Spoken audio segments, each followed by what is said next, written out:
Индикатор әлі Camry, бірақ жағдайымыз Cobalt болып тұр ғой қазір. Көріп BMW болдым дейтіндер ше. Бізде ондай энтузиасттар бар да. Қазақстандағы ең одетыйлардың біреуі болды ше. Поэтому ағайындар BMW-ға бюджет керек маған, звондаңдар через Сержана, брат. А мен названиясын білем уже. Автогап. Жүріп тұрған машина ғой. Құда қаласа. Құда қаласа.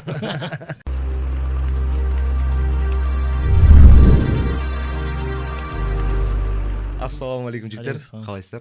Бүгін біздің студиямызда қонақтарымызды представлениенің керек емес ау деймін. Макс Брат, Олжас Оқас, Колеса KZ, Макс Плов, басқа да көп шығармашылық проекттерден көрініп жүрген бауырымыз. И для нас в первую очередь бұл кісі БНВист проект жинайды. Олжас само собой полный деятельностьтің бәрі мәшиненің ар жақ бер жағында болған соң бүгін подкастымыз сәл сол автомобильдің ар жақ бер жағы. Өздеріңіз де біліп тұрған шығарсыздар деп ойлаймын көрермендерге. Ал бастайық, қалайсыздар? Қалай? Шүкір Алла, рахмет. Жаурап жатқан жоқсыздар ма мына Алматының суығынан? Ол саған сұрақ, брат. Мен жаурап жатырмын. Шымкенттен кейін сәл салқындау екен бұл жақтан ше. Қош келдіңіз, айтпақшы Секе. Жиі келіп тұрмыз өйстіп. Көрермендеріңізді бастаман құтты болсын. Көп уже біздің енді мына қазақ ютубында жалпы өзімізде ойлап жүргенбіз, подкаст түсіреміз ба деп. Бірақ мына Сержан бастап кеткеннен кейін тоже қолдап келіп отырмыз. Ал ол жерге өзіңізден бастап кетсек, біз сізді Колеса KZ-тің амбассадор ретінде ма қалай Жоқ, кәдімгі штаттық журналисі. Тіпті келісімшартта да солай жазылған. Штаттық шеф-редактор. Но тем не менее біздің көрермендерге Колеса KZ дейтін болса, сразу в первую очередь сіздің кейпіңіз көздің алдында тұрады ғой. Соны қалай басталды, қалай болды, бір какой-то бір танымалды бір видеоңыз бар ма, контент болды ма, атып кетіп, одан кейін осы жолға түсіп кетіп, қай жерден басталды, соны бір сәл баяндап беріп кетсеңіз бізге көрермендерге. Оны енді талай адам естіген шығар. Сонау 2017 жылы Барыс базарына бастағанбыз, видео түсіріп, жексенбі күндері сол жерде сатылып жатқан автомобильдердің бағасына шолу, немесе бір қызық машина көріп қалсақ, соған мини обзор бар ғой. Сіз ол кезде уже Колеса KZ-пен бірге жеке бағалайық деген канал болды ғой да? Иә, бағалайық емес, сол бағалайыққа дейін Барыс автошоу деп аталған. Сол арнан өзім ашқам. Біз сосын сатып алдық қой ол каналды. Сіздер сатып алған кезде 100 мыңға 10 адам жетпей тұрған, тұрс деп кнопочка кереді ғой Калифорниядан. 80 ба, 70 или 80 болған. Бірақ видеолардың қаралымдары өсіп жатты, күшті өсіп жатты, сондықтан біраз бағалайыққа үлесіміз бар. Керемет. Содан кейін барып, енді Валенсиядан Реалға ауысқан футболшы ұқсап, контрактқа қол қойдық та, Колесадан бірақ шықтық. Мықты командаға түстік, жанында өтті мықты. Келесі трансфер OLX-ке болады десе. Әй білмеймін. Андай ма, өзіңіз негізі журналистік высшее образованияңыз бар, сіз профессионалды корочкасы бар, лицензиясы бар журналистсіз ғой? Иә, Уильям Лоусон атында қазақ университетін тамамдаған. Таза журналистика факультеті, оның ішінде халықаралық журналистика кафедрасы. Енді Олжас Оқас деп былай ютубта танылмай тұрып, оған дейін мерзімді баспасөзде жұмыс істегем. Оны түсінесіз бе не? Газет, үнемі тұрақты түрде шығып тұратын, одан кейін сайт форматына көшті, интернет порталдарда жұмыс істедім, сосын қазақ ұлттық телевизиясында жұмыс істедім, одан кейін радиода жұмыс істедім, газетте шеф-редактор болдым. Ол жерде автомобиль жайлы емес қой, Жоқ, ол жерде әртүрлі, бірақ негізінен спорт болды. Өйткені өзім спортқа қатты қызықтым, өзімде кезінде футбол ойнағам, Қазақстан чемпионы болдым футболдан, жасөспірімдер арасында. Содан бәрін тастап қой, осы журналистикаға ден қойып толықтай осы салаға. Ол жерге андай пример ғой, когда сенің увлеченияларың мен профессиональный өзіңнің қызметіңді, жұмысыңды екеуін қосып, полезный приятный сияқты айлыға болсың, тейшағда ел аралап, жер аралап, өзің қызғатын дүниеңнің арасында жүрген не деген кайф қой керек. Иә, сол Алматы телеарнасында жұмыс істеп жүргем, 2011 мен 2014 жылдар аралығында жұмыс істедім. Сол кезде ресейлік, шетелдік автоблогерлердің ең қызықты шығарылымдарын тамашалап отырып, осы неге қазақша істемеске деген ойлар келді де. Бірақ іске асыра алмадым, өйткені менде техникалық база болмады да. Жанында мықты кісілер болмады, көмектесетін ше. Бірақ бағыт мида қайнап жатты да, осы қалай шығады екен, қашан шығады екен деп өзім күтіп жүрдім. Сөйтіп барып 2017 жылы ақырындап іске аса бастады. Ол жекеңнен кейін ше андай қазақша сөйлеуге ұяласың да? Негізі кеңес заманында техникалық терминология қалыптасқан екен. Соны біз тауып алдық. Қазақша тілде ма? Иә, қазақша, орысша. Блок редуктор қалай болады қазақша? Редуктор блогы. Редуктор. Көп нәрсе аударылмайды, керек емес. Мысалы, жаңағы колодка дейміз ғой, колодка болып қала берген дұрыс. Тежегіш дейді ғой. Жоқ, тежегіш деген ол именно тормоздың өзін айтады. Тежегіш жүйесі, тормозная система деген сияқты. Ал колодка ол қалып деп аударғанда маған ұнамайды онша. Сондықтан колодка, капот болып қала берсінші деген сияқты кейбір сөздер бар. Иә, мысалы не керек оның бәрін қатар аударып. Капот дейді, двигатель дейді. Аударылуға бейімделетін сөздер бар, бейімделмейтін сөздер бар. Сондықтан осының балансын сақтау керек. Телефон сияқты ғой. Телефонды зачем аударуға да? Бүкіл елде телефон бізде, именно бізде сым тетік қой. Ғаламтор. Бүкіл елде интернет ғаламтор болып кетті. Бір жағынан сөз ойнатуға, синоним табуға ол жұмысты жеңілдететін нәрсе. Арасында қолдансаң, онда тұрған ештеңе жоқ. Керісінше қазақ тілінің плюсы болып тұр ғой. Многогранный сияқты болып тұр ғой. Енді қазір Олжеке өзіңіз тек қана автомобильный темада түсіресіздер, барлық контентіңіз тек машинеге жайлы ғой. Непосредственно машинаның өзі болмаса, арасында бір заңдарды шолу жасайсыз, именно машинаға, автолюбительдерге қатысты. Репортаждар жасаймыз әртүрлі ивенттерден, халықаралық деңгейдегі көрмелерден, Америкада түсірдік, Қытайда, білмеймін, Англияда, Біріккен Араб Әмірлігінде, бірталай 20 шақты мемлекетте болдық қой. Осының бәрін түсіріп, халыққа көрсеттік, және ең бастысы бүкіл контент игі ниетпен, таза. Арасында бір кішігірім жарнама бар шығар, андай партнерлар ше, бізге сол жаққа баруға көмектескен компаниялардың жарнамасы болған шығар, бірақ негізгі мақсат игі болды да. Таза, саф, күшті дүние беру, халыққа ұнайтын. Осындай өзіңе ұнайтын дүниемен айналысып, өзіңе ұнайтын дүниені істесең, ол халыққа да ұнайды, 100%. Кейін жаңағы көп просветительский, көз ашатын, көп адамның біле бермейтін нәрселерін көрсетіп. Иә, оның да ағартушылық миссиясы бар да. Көп халық біле бермейтін нәрселерді түсіндіреміз. Мысалы, әр елдің заңы басқа деген сияқты, оны да түсіндіруге тырысамыз.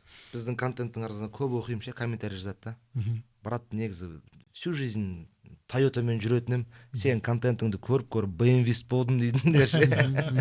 BMW-ге деген. Енді білмеймін қаншалықты жақсы жаман екен, но в любом случае жастар оданша осындай нәрсеге қызығушылық болып, осындай нәрсемен ауырып, өзіңіз ашып айтпақшы, соның ништяктарын жинап жүрсінші, бұдан да нашар заттарға не істегенге. Ал Маге, өзіңізге біз сізді баяғыдағы Побег из аула деген сериалдан танимыз. Мәке проект не өп кетті? Проект жасалып жатыр, Құдай қаласа, бұл осы жылы бітеді. Қазір айтып кетемін ғой бәрін. Бұл, короче, Волгаға бөлек 3 подкаст түсіру керек.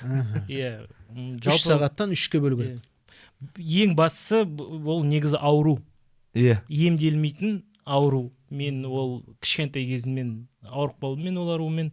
Өйткені кішкентай кезімнен жаңағыдай моделька жинап, ақша копить етіп, моделька алып сөйтіп, короче, осындай темаға өтіп кетті. Енді үлкендердің ойыншықтары дейді, игрушка для взрослых дейді. Сондай тема болып кетті ғой. Жалпы бір шетінен ол увлечение, бір шетінен ол хобби, бір шетінен ол антистресс, жаңағыдай жұмыста бір проблема болып, кішкене депрессияға кетіп қалар алдында просто гаражға кіріп кетесің, бірдеңені жөндеп, былай не қылсаң, сол жақсы маған көмектеседі өзіме. Палау жасаймын, стресс болған кезде, сондай кішкентай медитация болады да, кішігірім. Сол жалпы неге Волга? Өйткені атамда Волга болған. Атам Маңғыстауда кезінде краз айдаған, сөйтіп түйелерін сатып, ақша жинап, неден Красноводсктен барып Волга алып келген. Ресейден ба? Иә, сол кезде 67 жылы. Сол Волга әлі тұр үйде, Маңғыстауда. Маған подарить еткен.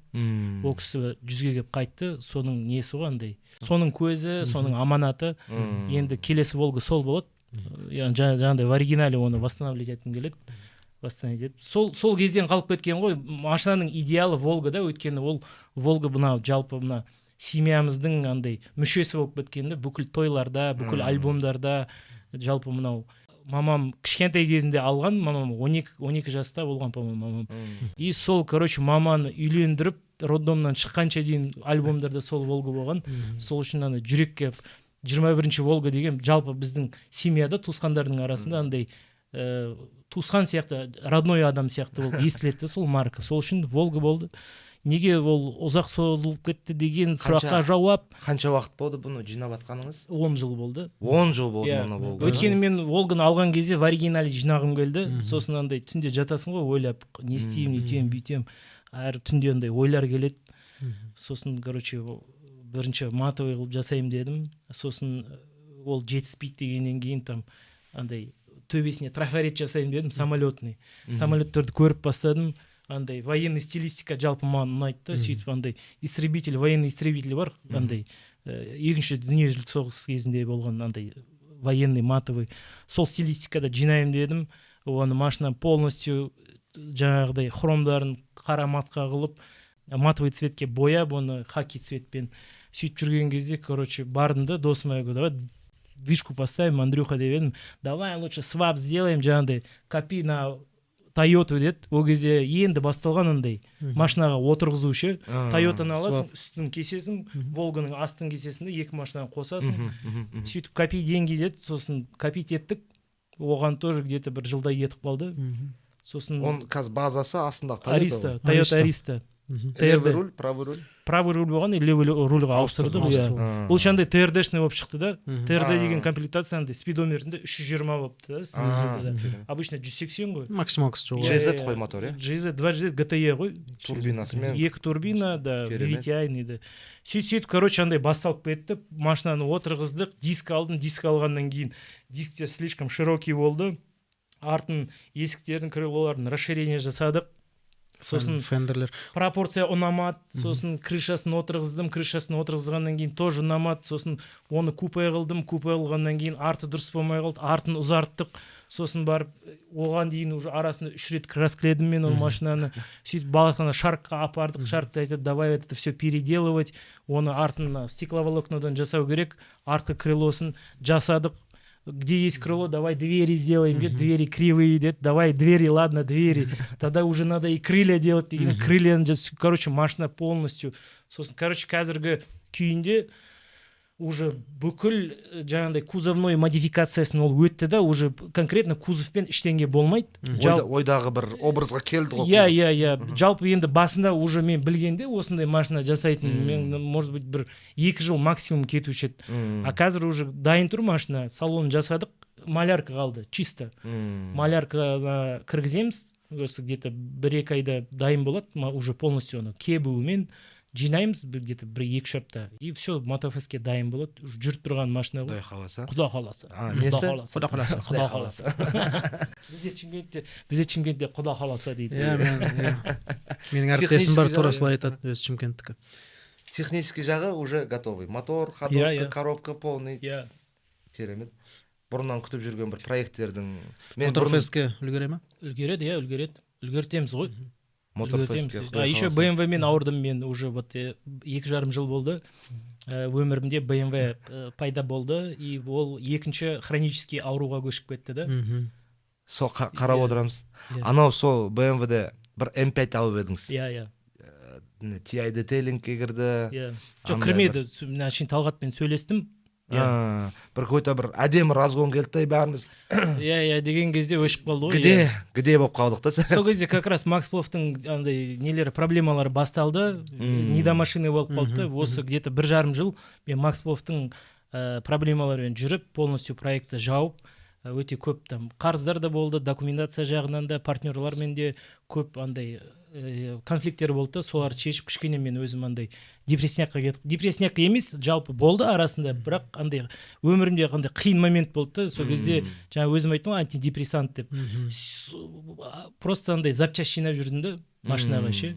Сөйтіп ойладым, мен қазір МК-ны да бастасам ауыр болады. Жоқ, ауырлау болады да, лучше бір машинаны бітіріп алайын деп шештім да. Бәрі қыруар қаржы ғой, ақша ғой, қып-қызыл.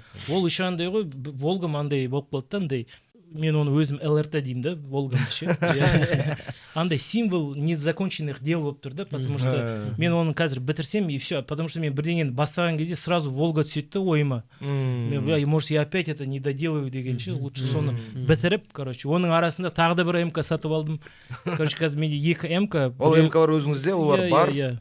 Біреу недоделанный, жаңа чисто кузовымен, кузова жақ, МК-да ең бастысы документ, кузов документ и жаңа техническісі ғой. Соғымға түскен МК-на сатып алдым да мен, чисто голый кузов, документ, салоны жоқ, жаңағыдай техническісі бар, двигатель, коробка, блок редуктор, бірақ двигатель андай вкладыш айналып біткен, и соның қазір полный мен почти уже 80% документ деп ғой, жаңа нелерін, запчастерін жинап қойдым.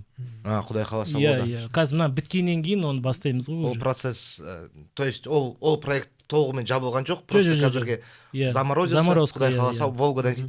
Волга приоритетте тұр ғой. Құдай қаласа. Өйткені мен де бір М5-ті істеп көрдім ғой. Мен сол кезде, мен андай қылдым, қатты жаным ашыды да саған, мен білдім да, сенде қай жерде и қандай проблема болатынын мен білдім. Двигатель ғой, братан.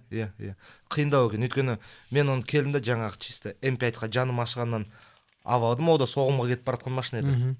Давай сәл на ход ноги поставим, машина жүрсін, күнделікті айдайтын бір состоянияға дейін жеткізейік та, сол күйі хотя бы сатып жіберейік. Бағасынан төмен, но хотя бы сойылмасын. Жаңа Макин сияқты адамдар бар ғой, мен осыған уақытымды бөлем, қаржымды бөлем, меня это кайфует, аваламда восстановление жұмыстарын жүргізем дейтін. Сондай бір өзінің егесін тауып соған сатқым келді. Кейін ол машин көре-көре, жүре-жүре, жаңа айтып берем, Алматыға келдік, Алматыда жүрдік, Шымкентке апардық, үйтік-бүйтік.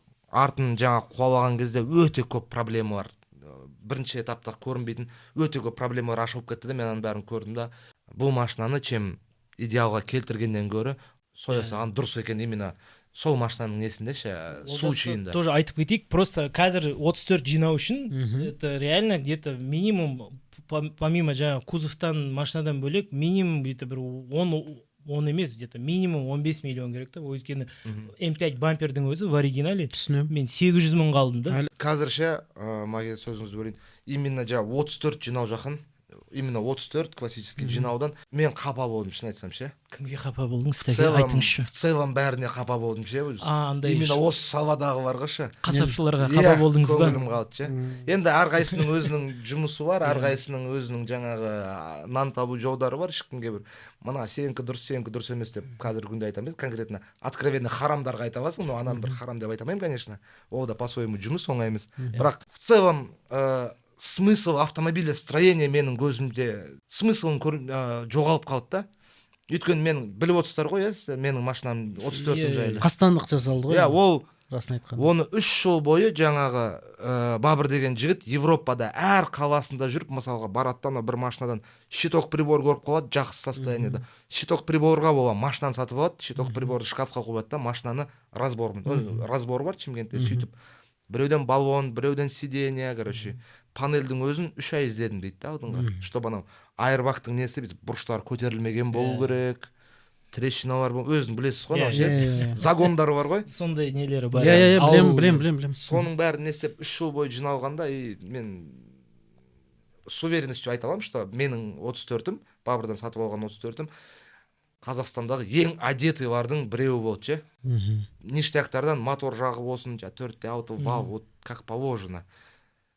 По всем галочкам бар ғой, болды да ол ше. И ол жиналған машинаны, наоборот, жұрттар мініп, рахатын көріп, осындай екен деудің орнына оны алды да, мысалға шашты да, и басқа енді тізесінен тұрып келатқан проекттерге ол машинаны шашып жіберді да.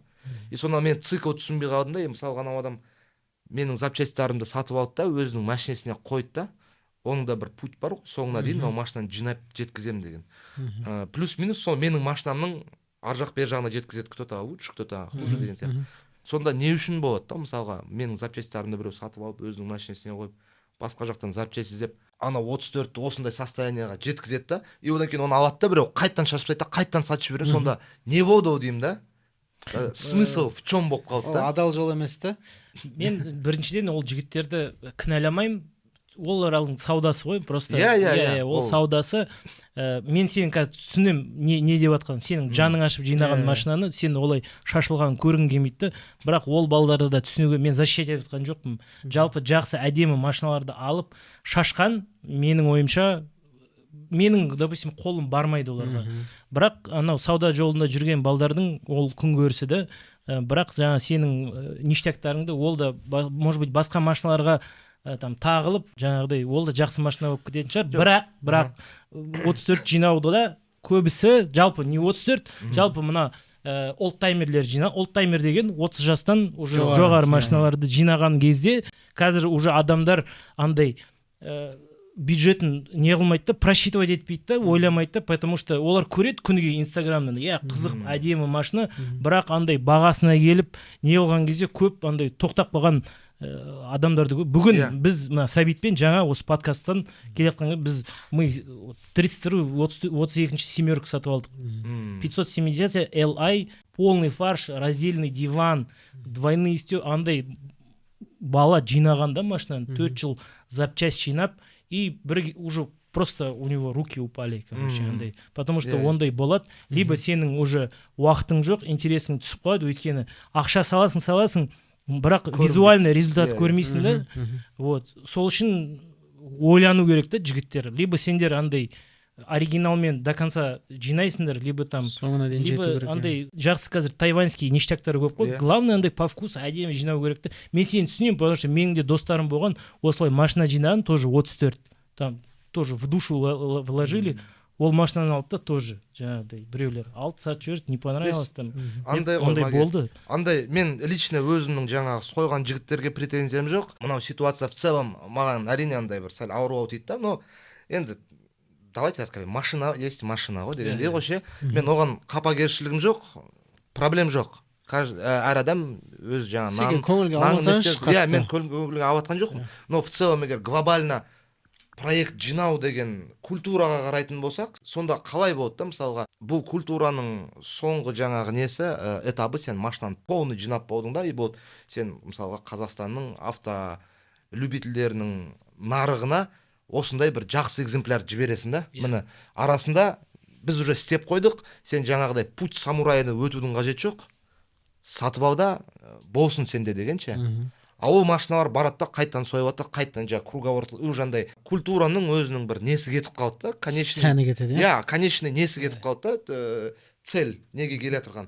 Сонда келеді да, ол сойылады да, қайттан өтеді, ол цикл бітпейтін цикл болады да, уже в целом түсініп тұрған шығарсыздар. Түсініп жатырмын, бірақ бір жақсы жері бізде ондай энтузиастар бар да, көп болмаса да бар, адамдардың түсінігі бар, жаңағыдай машинаның қандай болуы керек екен, не үшін жиналатын, ол ондай түсінік бар, и ол жақсы да. Бізде даже мотофестте көресің ғой, неше түрлі машиналар шығады. Тараздың жігіттері таңғалдырады. Тараздың жігіттері, красавцы, жалпы бар бізде, бірақ бәрібір неге тіреледі ғой, ақшаға тіреледі да. Қалай болмаса да болар іс болады дейсіз ғой. Жөнді Аллаға шүкір андай біреулер жазып жатыр да, Сәке маған хотя бы щиток приборын алып беріңізші соны дейді да. Не қыласың ғой щиток прибор дейсіз бар. Просто сол Нарда Грейдің щиток прибор менің машинамда тұр деп біліп жүрейші дейді да. Мақұл деп звондасам уже сатып кетті дейді. Извини. Амал жоқ. Сондай бір культ болды да. Білмеймін енді. Культура деп тапит етіп жүрік, бірақ мынандай инциденттер, андай личностный өзің тиетін емес, в целом культурада осындай көзқарастар сәл разочаровывать етті мені ше. Сол үшін мен айттым уже, скорее всего, E-серия жинамайым дедім ше. E-серия, одан че уже F, ары қарай Алла қаласа G, соған өтем ба деген ниетте болдым. Бірақ бір 34 тұру керек гаражда. Бірақ выходной. 34-тің ауруы бітпейді, братан. Жаңа F X5 сатып алдық Грузиядан. Просто базарға кірдік та, китайский комплект сплиттеров ше, бампердің астына, на выбор ма? Тұрда, сен бардың, $400 сатып алдың, бардың, қойып алдың, кеттің, и F-там ұнайтынша, Тайвань анау оригинал деген понятие жоқ та әлі ше. По-любому заводтан ондай нәрселер шықпады, но сен істеп жатсың да, но там жаңағыдай жесткий 34-тің культурасында рамка бар жоқ та FK-да ше. Сол ұнайды да маған. Че тебе по кайфу, қойдың, кеттің, и жарасады, жараспайды. Мен кейбір кезде сол жаңағы F поколение, G поколение қараймын ғой. Олардың кезеңі қашан келеді деймін да, жаңағыдай как 34-тің кезеңіне. Қашан классикаға айналады дейсіз ба? Қашан классика айналады, қашан да өмір сүре берсек айналады ақырындап. По-моему, ең аман болсақ. Ең несі бола ма, болмай ма деген сұрақ та ол. Мен ойлаймын, болады. F90 соңғы M5, предпоследний M5 бар ғой, который полностью двигатель. Сол, по-моему, өте қатты культ болады ертең күн ше. Өйткені дүние жүзінің бәрі. Жоқ, анау не, S63. S63 ғой, V8 да? Соңғы трушный бензиновый 8-цилиндровый мотор да, ары қарай уже гибрид болып кетті. S58 да. Дамас жүріп тұр, құдайға шүкір. Қазір офистің алдында тұр, жаздық дөңгелегімен. Шымкентте жасалды ғой ол да? Иә, Шымкентте не шықса да Шымкенттен шығады. Мықтылар. Ерлан және команда әдемі істеп берді. Құдайға шүкір. Соңғы итерациясы мүлдем жақсы жүретін болды. 0-100-ді 7-те 2 секундқа шығарды Ерлан. Жарады жігіттер. Рахмет айтамын. Өзбекстанға сату керек қой. Қиын болады. Одан да о жаққа кәдімгі халықаралық келісім бойынша поставка жасау керек қой бізге. Олар бізге қаңқасын жібереді, біз модификациясын өздеріне сатамыз. Масштаб мышлениені байқадыңыз ба? Жақсы, жаман емес. Шетелде барып, видно, что шетелге шыққан. Кім шықпайды шетелге? Именно журналистік темадан бөлек көліктерге қатысты басқа да бір жобаларыңыз? Әзірше жоқ, өйткені бізде нақты контент план бар, жалпы бізде редакция ғой. Редакцияда 20 шақты адам, оның ішінде нақты автомобиль бағыты бойынша 4-5 адам жұмыс істейді. Тимур Енекеев өзіңіз танитын, сосын Женя Кубеков, операторлардан Максим деген мықты контент-мейкерлер бар. Жанында Нурик деген жігіт пайда болды. Сол жігіттермен ақылдасып, кеңесіп контент план құрамыз да. Автомобиль өте көп. Мысалы, Қытайдың өзінде ай сайын 5 жаңа модель шығады. Біразы Қазақстанға кірді, әлде кіріп жатыр. Оның бәрін халыққа түсіндіріп, нені қалай жейтінін, бұл қақтан шыққан бренд, бұл қақтан шыққан суб бренд, соның бәрін түсіндіруге уақыт жетпей жатыр ғой. Оның бәрі қызық негізінде. Көрермен былай қарайды да, ой, кезекті бір қытайский машина нарыққа кірді. Болашақ қандай болады екен, ол вообще түп тамыр қаяқтан шыққан, соның бәрін зерттеп халыққа жеткізу, ол да бір үлкен жұмыс. Ертең қауіп қатерден сақтап қалатын шығармыз кейбір адамдарда. Қытайдың машиналарына андай изначально андай игнор болды да. Анау шығып жатыр, мынау шығып жатыр, жаңа модельдер келіп жатыр. Максимально анау машиналарға көз қарасын түсірмей, қарамай изучать етпей жүре бердім ше. Өзіміздің жаңа неміз бар, немістер бар, кәрістер бар, японистер бар. Солардың арасында жүріп. Адамдар бар ғой, кезінде Каспийді менсінбегенше, Каспий орныз, да нет, я не пользуюсь Каспий. Сондай сияқты. Я игнорите, в итоге по-любому Каспий стак кетті. Игнорить етіп примерно сондай сияқты болады Қытайдың машиналарымен. Соңында ең бірінші андай прям көз қарап, прям давай разберемся деп отырған машинам Voya Free деген машина болды. Біздің автосалонымыз бар ғой Шымкентте. Біз в основном Монза, Элантра, сондай өте простой машиналар сататын ек та. И прям такой заряженный китайцтан сол келді бірінші. И маған қызық болды. И отырдым да, есікті жапқан кезде панель бүйтіп көтерілді ғой, короче. Целиком мынандай экраны, мынандай болып қалды да, мен ничего себе, давай надо разбираться деп ше. Шұқи бастадым, сөйтсем Қытай действительно алға қатты кетіп қапты да. Сол көзден бастап, все равно бұл нарыққа кіріп атқан үлкен игрок, и бұның халыққа деген беретін предложениесі үлкен. Само собой оған спрос бар, соответственно, о жердің пульсында ұстап отыру керек, о жерде де игроктарды біліп отыру керек деп. Сол кезде маған келді ше. Қытай 15 жыл бұрынғы кәрістер сияқты болып тұр қазір. Иә. Кезінде де, ой, санатлар страшно шірейт, не керек деп бит жүрдік деп, потом акцент шықты. Оқты, мына машина жаман емес екен, жаңа тіршілікке арзан ғой бағасы, ол кезде 2,5 миллион тұрған акценттер 2010 жылдар ше. Арзан бюджеттік автомобиль ретінде өз қызметін күшті істеп отырды олар. Акцент болсын, Крета болсын, ары қарай. Сол бағытпен Қытайлар кел жатыр, бірақ екі есе жедел. Жылдам кел жатыр да.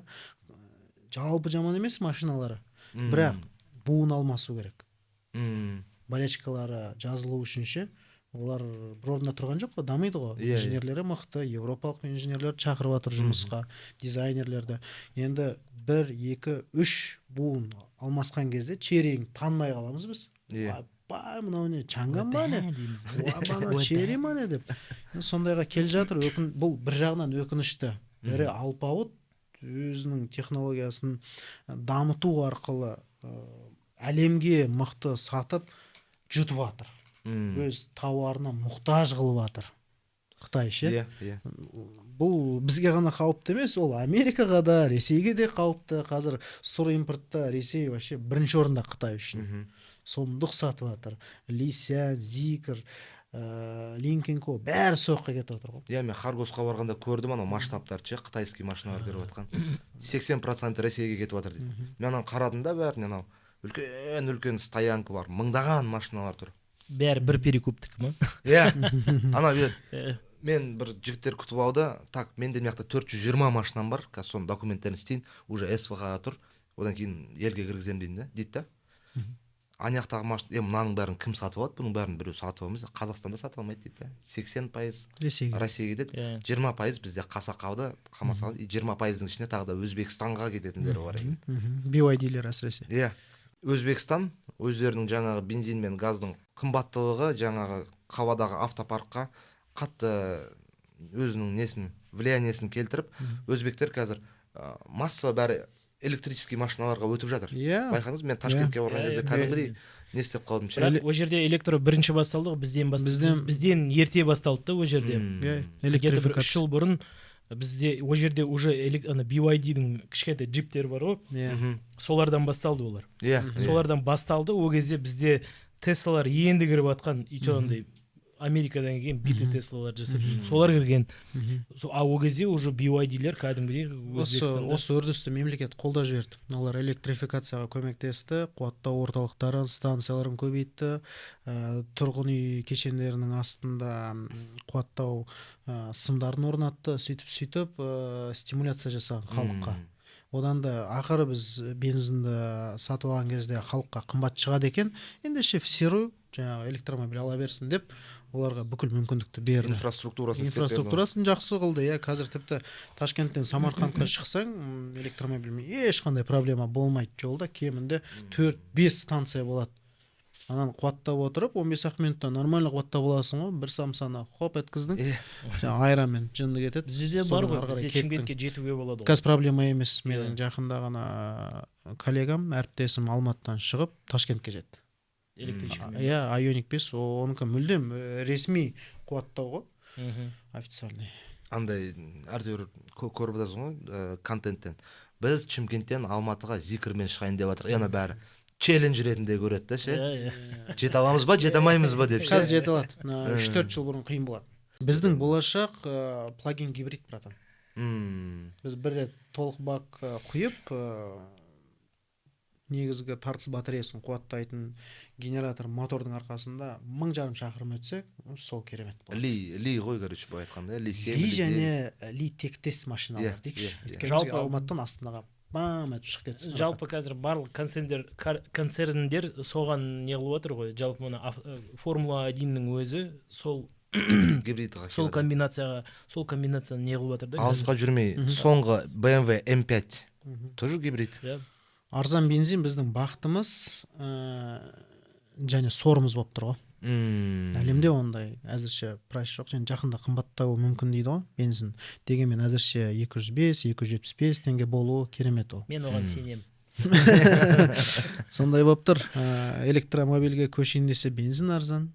Көшпейін десе ол да жаңа технологияның дәмін көргісі келеді деген сияқты. Дилемма. Мопед айдау керек. Алматыда мен уже 2-3 жыл болды мопед алам деп жүргеніме.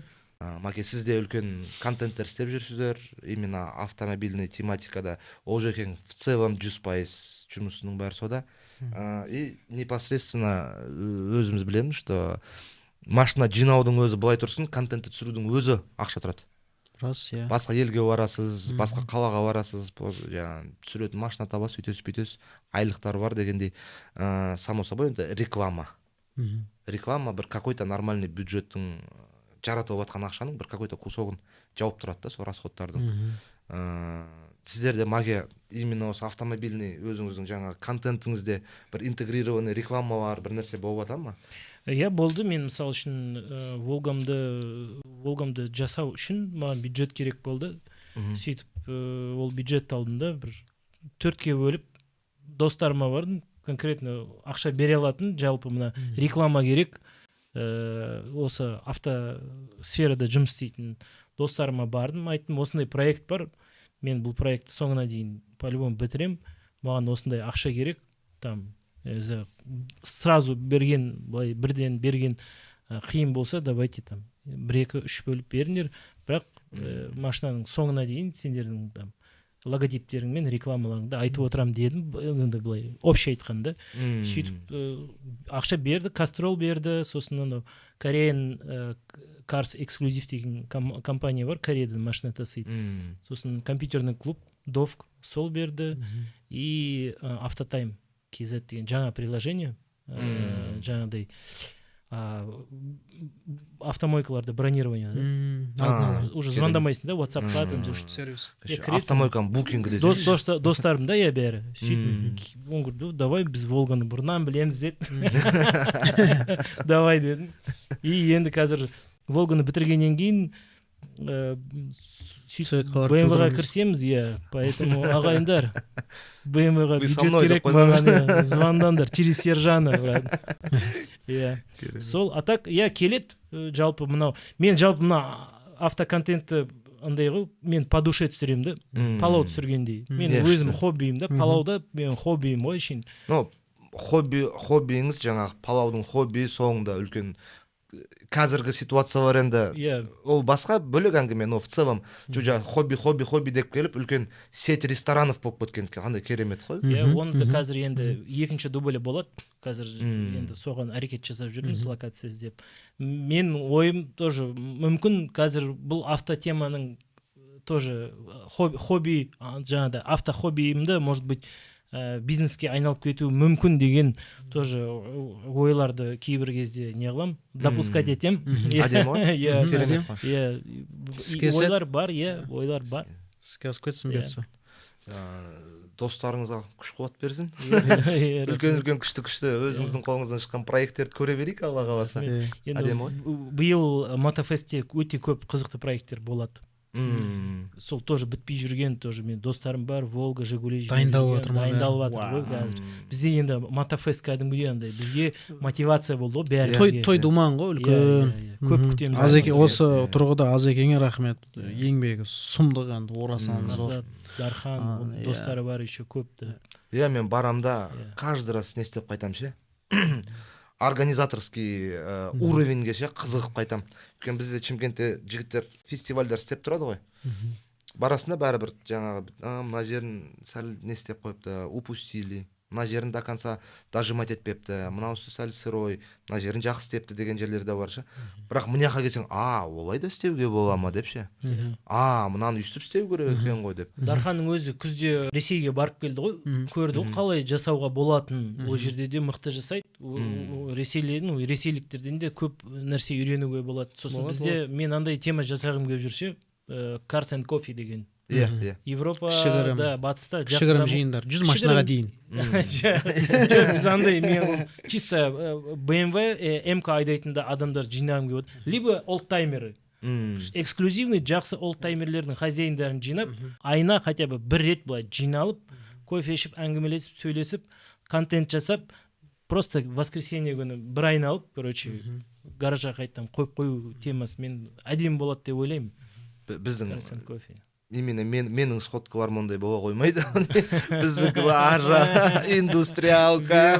Отын полициямен бітеді, пожарниктермен. ТВД-да отырым өткенде ше бар.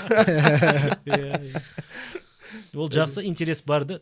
Иә, халық прям спрос үлкен. Бізге форматтар керек, форматтар енгізу керек. Мысал үшін, Cars and Coffee ол формат. Low KZ Meet ол формат, тез форматты.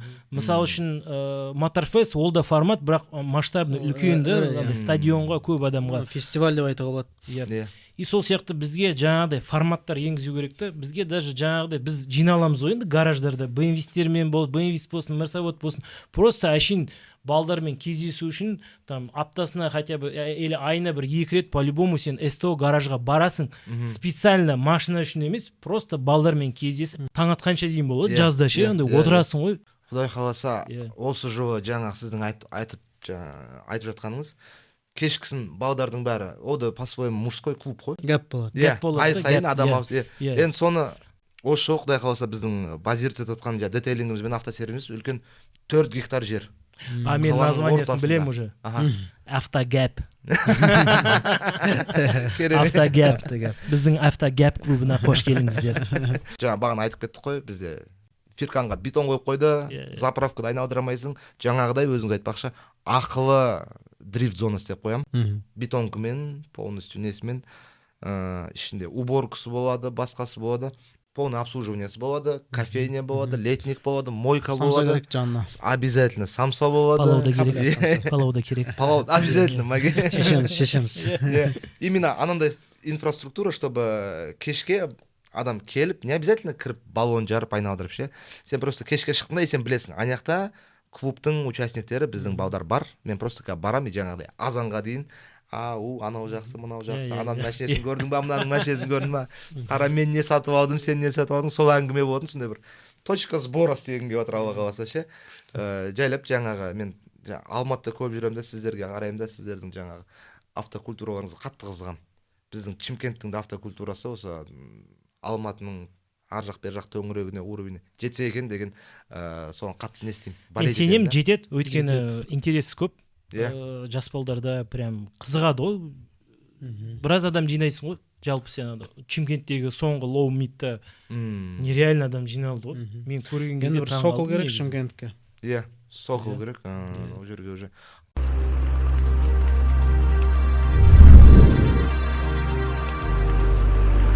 Неқта Алматыда қарап отырмда автокультураға жаңағына басында спонсормен, рекламамен бастатқан мен.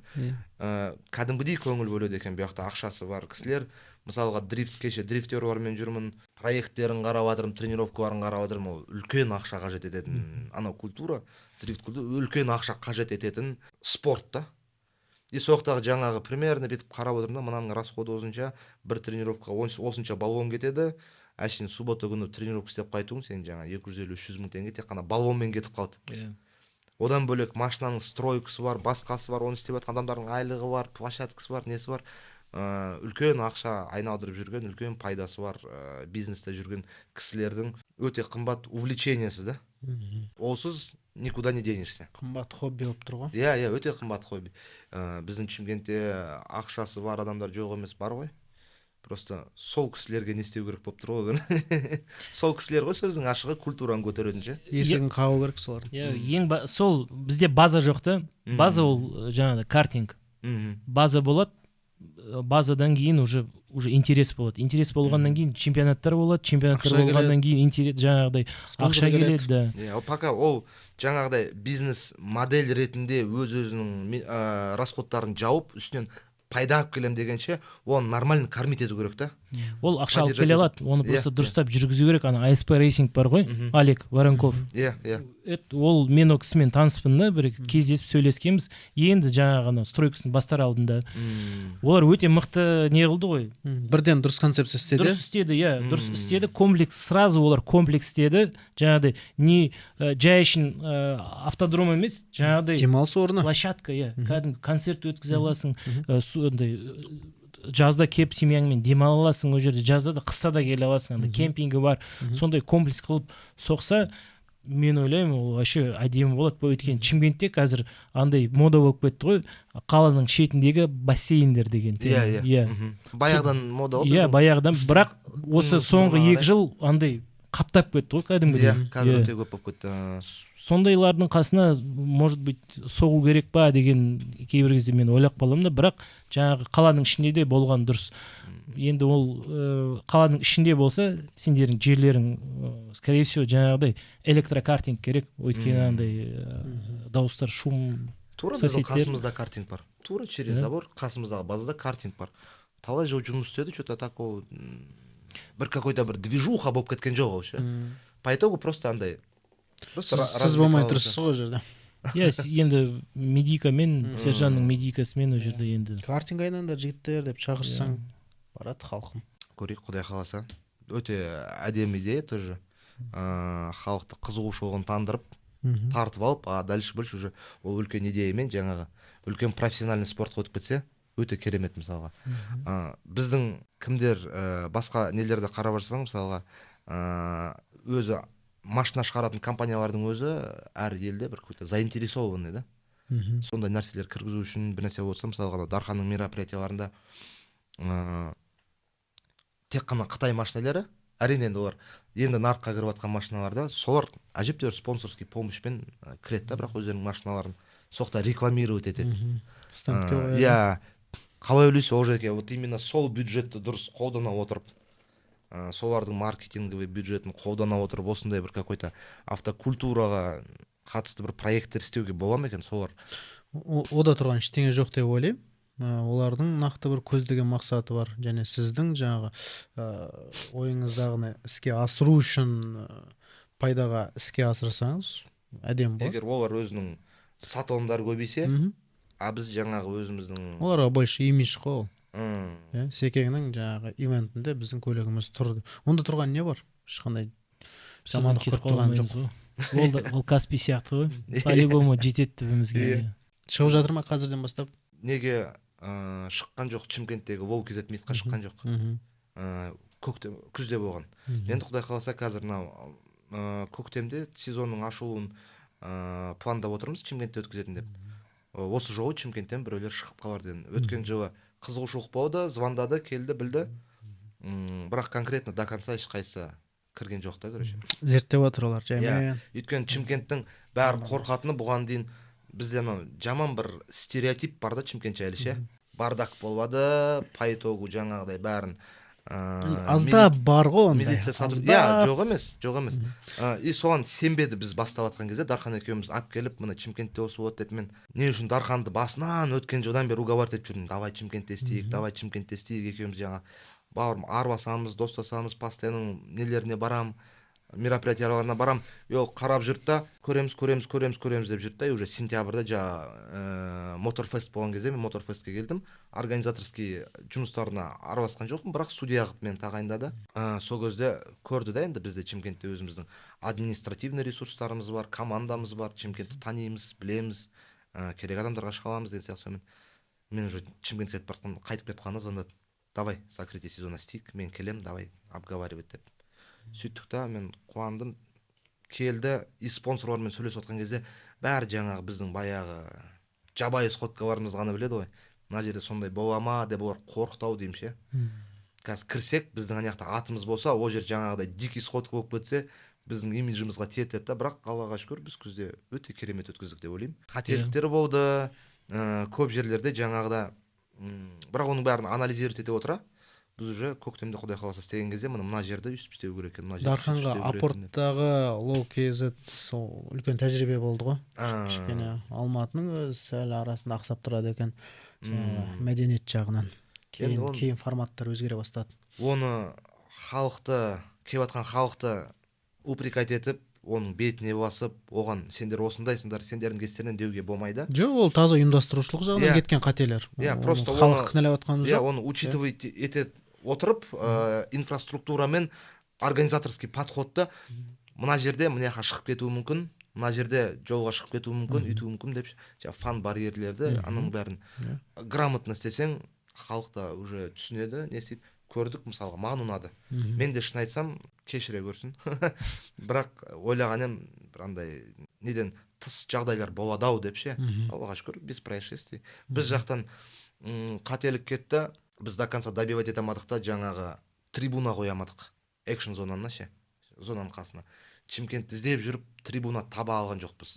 Трибуна дегеніміз ол экшн зонаның сыртындағы қарап отқан адамдардың анан көруге болатын адам санын көбейтеді да, трибунаға қатар болатын болса, уже столпотворение болмайды, бетонкаға шықпайды. Мынандай болды ғой Чимкенттегі лоумит, короче, андай көкпар сияқты өтті ғой. Келесіде газельдер қойып керек та, төбені міне до свидания деп. Low-KZ миттің форматында бірінші рет қазақша жүргізуші болды. Чимкент болған соң қазақоязычный Иә, регион болғаннан кейін дұрыс біз сразу айттық, бізге қазақша өткізетін біреу керек, и ол қазақша өткізетін біреу Чимкенттің халқының арасынан шығу керек та, и ол такой супер звезда болу керек, безусловный, короче. Кім бар? Ером бар. Звондадық, Ером, рахмет бауырым, ешқандай не деген жоқ, болды, я в деле деді өзі. Ол да БМВист қой, ол да культураға непосредственно қатысы бар адам ғой. Келді, и жаңағыдай по-чимкенски алып кетті. Күшті. Намыстан берме деп. Әп міне деп қойып па. Бәрекелді. Ұнады Жак, енді сәл Дарханның секреттерін ашып қойын, ашу. Мен дейді уже Еромды попросить етемін, чтобы ары қарай қол тиіп жатса, не істесе Алматыға, Астанаға қазақша жағынан Келсін әдемі ғой. келсе болса, конечно, бәрібір Күтеміз қазақша, қазақоязычный аудиторияда ол да мынау культураға барғысы келеді, көргісі келеді, бірақ арасында орысша түсінбейтін, орысша грамм қатысы жоқ. Қазақшаның өзі, қазіргі заманда қазақшаның өзі былай жеткілікті ғой, чтобы комфортно социумда өмір сүру үшін ше. Сонымен орысшаны білмейтін адамдар көп, бірақ оларда кіргісі келеді, қатысқысы келеді. Оған чисто языковой барьер тормозит ететін сияқты, менің ойымша ше. Сол үшін өте керемет начинание деп, құдай қаласа. Іске аса берсін дегендей ғой, Дархандарға. Құда қаласа. Құда қаласа. Ал енді қазір мынандай сұрақ болып жатыр. Автомобильный парк жаңарып жатыр Қазақстанда. Төңкеріс болып жатыр деп айтсақ болады, автомобильный мирда. Қазір мысалға мынандай сұрақты, бұрын андай точка метрка сияқты Камри бар еді. Камри ешқашан арзандамайтын еді. Камри инвестиция ғой. Инвестиция болатын. Биткоин ғой, биткоин. Әлі де сол. Крипта. Негізі әлі де сол. Әлі де барлық машинаның біз андай мына 25 миллионға 80-ка бар Камри, и басқа жаңа машинаны қараған кезде біз сол Камримен салыстыра тұрып не істейміз ғой? Стоит оно того этих денег или не стоит деген сияқты. Индикатор сияқты. Иә, индикатор сияқты ғой, бір точкасын көрсетіп тұратын. Қазір сол әлі күнге дейін сол Камри ма жаңадан шығып жатқан ол жеке, или уже қазір индикатор әлі Камри, бірақ жағдайымыз кобальт болып тұр ғой қазір. Соңғы 4 жылда 94 мың кобальт сатылған, былтырғы жылы 26.527 тоннасы сатылған. Бізде шыға ма ол кобальттар? Бізде құрастырылады. Детальдар Өзбекстан жасалады, әрине. Бізде құрастырылады, және одан да мемлекетке салығы төленіп жатыр, маржасы бар деген сияқты. Мен байқап атам, экономикалық аспекттер. Байқап атам, кобальт қазіргі заманда сол Камридің метркісі сияқты ше, бір отталкиваться ететін точка болып қалған сияқты сізге айтып. Былай айтайықшы, кобальт деген ең сенімді автомат қорабы бар бюджеттік автомобиль. Сол үшін ғана ол жақсы сатылып жатыр. Кобальт жақсы көргеніміз үшін алып жатқан жоқ. Бұрынғы бізде Opel Vectra, сосын Mazda 626, бізде сол народный машиналар, Галант, Passat'та болды сосын, бірақ негізі бізде Opel Vectra мен Mazda 626 қой. Конкретно бізде кезінде кобальттың андай статусы болған машиналар ғой. Төмен жақтағы рыноктың точка опорасы ғой дегендей сияқты ғой. Мысалы ғанау 10 миллионға дейін машиналарды қарастырып жатқан адамдар айтады, көп естеймін ше, какой-нибудь бір Қытай шыққан кезде кобальт алғанша осы ұнамайын ба дейді. Естіп жатасыз ғой? Немесе керісінше, нақтайды алғанша кобальт алмайын ба дейді. Мынаны алғанша оданша кобальт аламын дейді да. Сол үшін именно 10 миллионға дейін көліктердің арасында кобальт. 10 миллионға дейін емес, нақты саны бар, 8,5 тұрады. Өздеріңіз айтпақшы, керемет машина, бірақ қытайстар, Қытай көліктері плюс-минус ар жағында 1 миллион, 1,5 миллион қосатын болсаң, кобальттың бағасына уже опциялар совсем басқа уровендегі машина алып кетесің. Қосып керек емес, тура сол 8,5-ма Тиго 2 аласың, ода орындық жылыту, мультимедиа системасы, автохолд, круиз-контроль бар, кобальтта жоқ қой оның бәрі. Кеше ғана MG-ге шолу жасадым, британдық бренд, Қытайлардың ту астында қазір жұмыс істеп жатыр. Ода да тура сол автохолд, вариатор, 1.5 мотор, бірақ сенімді, ол баяғыдан жасалып келе жатқан моторда, вообще машина 2017 жылы шыққан ғой, содан бері, бірақ түрі, өңі, іші бәрі әлде қайда адами кобальтпен салыстырылған. Расын айту керек.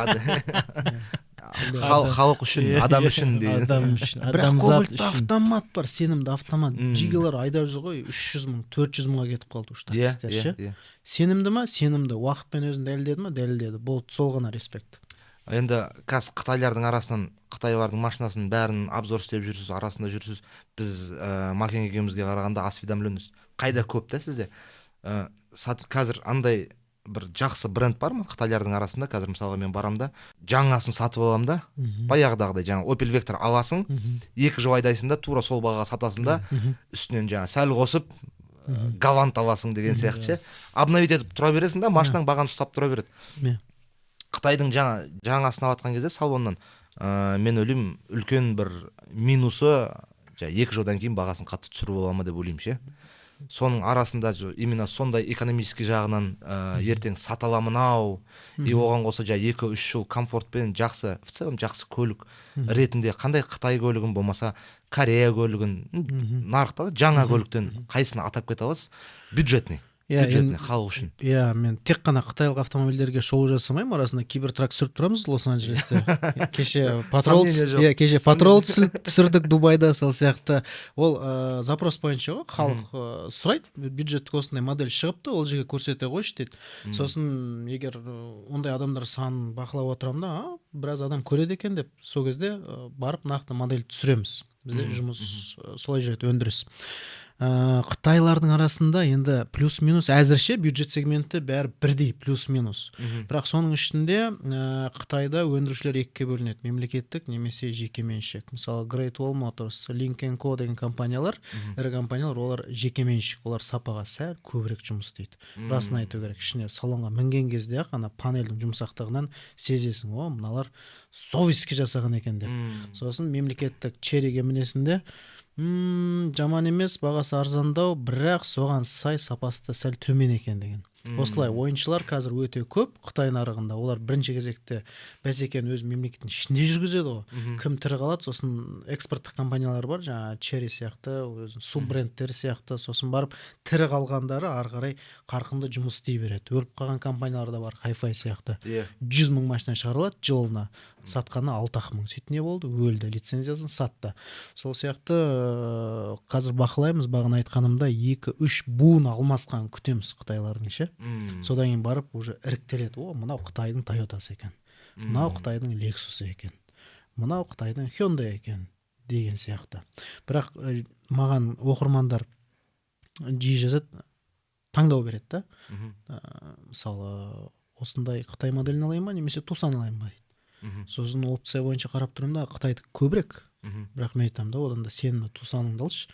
Ертең жағдай болса, ақша керек болса, сат жібере аласың автомобильді, сатпай тұрып қызығын көріп ләззатын аласың. Өйткені автомобиль сенімді, бестселлер нарықта, кроссоверлер арасында. Сондықтан сондай дұрыс бағытқа меңзеймін да. Оған қоса олардың жаңа үлкен инженерный тарихы бар ғой. Қанша ошибка істеп, оны туралап, ендігі кузовта істеп келе жатқан қытайлар. Өзіңіз айтпақшы, жаңа 2-3 кузовы шығу керек. Америкадан машиналар келіп жатыр ғой бізге, Грузия арқылы кіріп жатыр ғой. О, американецтер сатып алады да, салоннан 5 жыл айдайды да, жарты бағасына, одан да төмен барады да, жаңағы неге Копарт сияқты аукциондарға тапсырып кетеді да, салоннан жаңасын, басқасын ала салады деп. И менің миыма, біздің кәдімгі қазақстандық халықтың миына ондай көлікке деген көзқарас сыймайтын еді да. Өйткені сен қалай, мысалға, 20 мың долларға машина аласың, кейін 10 мың долларға сатасың да, оны қайтадан 20 мың долларға қайтадан салонын, қалған 10 мың доллар не істейміз, қаяқтан табамыз деген сияқты ше.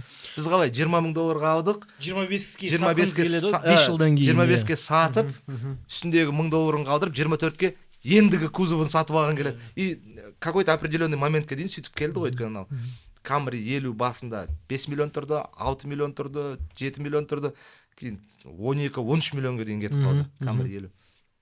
Сол кезде сен инвестиция сияқты машина қоясың, сен білесің, 2 жылдан кейін сатасың, и тура сол бағаға осы класстан, а то и одан выше класстан басқа машина сатып аласың үстіне. Ары кетсе сәл-ақ қой. Бүйтіп ойлайсың ғой, так, мен бұл машинаны қымбатқа сосын сата алмаймын деп оласың ғой машина. Келесі клиенттің қамын ойлайсың да. Өзің үшін алмайсың. Анау салоннан машина сатып алып, до конца сиденьясын салафан шешпей жүретін жігіттер бар. сеге жаңа америкалық тұтынушы туралы айтып жатсыз да, kopыртқы өткізеді анау мынау деген сияқты. Ол жерде система басқаша жұмыс істейді, мүлдем. Автомобиль тапсырған адам ешқандай да ақша ұтылған жоқ. Автомобиль соққан сәттен бастап ол автомобиль сақтандыру компаниясының меншігі болады. Ана кісіге ақша қайтты толықтай.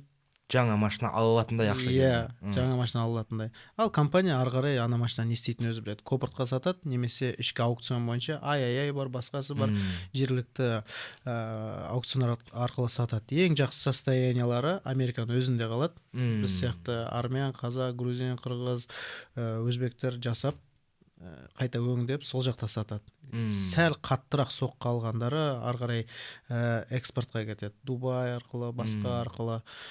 Сондықтан олар ештеңе ұтылып жатқан жоқ. Ол системаның жұмысының арқасында. Олардың сақтандыру жүйесі өте озық. Соның арқасында сақтандыру жүйесі халыққа көмектесіп жатыр ғой. Соққан сәтте ол машинасынан айырылды, яғни ақшасы оған қайтты, ал автомобиль сақтандыру компаниясының меншігі болып есептеледі.